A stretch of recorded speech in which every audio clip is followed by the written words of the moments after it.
شروع اللہ کا نام لے کر جو بڑا مہربان نہایت رحم والا ہے۔ اس کتاب کا اتارا جانا اللہ کی طرف سے ہے جو غالب ہے، دانا ہے۔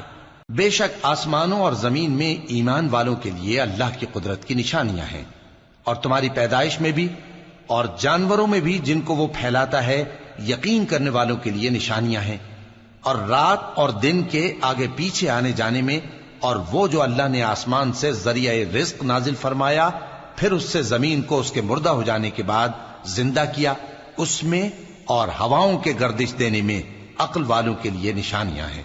یہ اللہ کی آیتیں ہیں جو ہم تم کو سچائی کے ساتھ پڑھ کر سناتے ہیں، تو یہ اللہ اور اس کی آیتوں کے بعد کس بات پر ایمان لائیں گے؟ ہر جھوٹے گناہگار پر افسوس ہے کہ اللہ کی آیتیں اس کو پڑھ کر سنائی جاتی ہیں تو ان کو سن تو لیتا ہے، مگر پھر غرور سے ضد کرتا ہے کہ گویا ان کو سنا ہی نہیں۔ سو ایسے شخص کو دکھ دینے والے عذاب کی خوشخبری سنا دو، اور جب ہماری کچھ آیتیں اسے معلوم ہوتی ہیں تو ان کی ہنسی اڑاتا ہے۔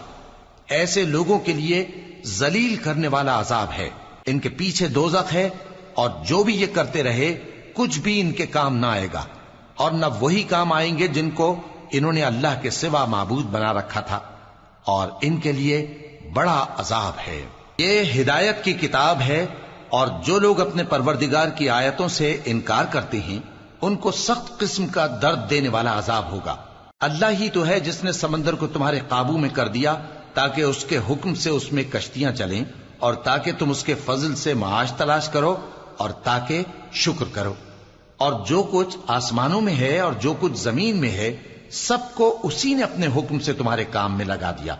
جو لوگ غور کرتے ہیں ان کے لیے اس میں قدرت کی نشانیاں ہیں۔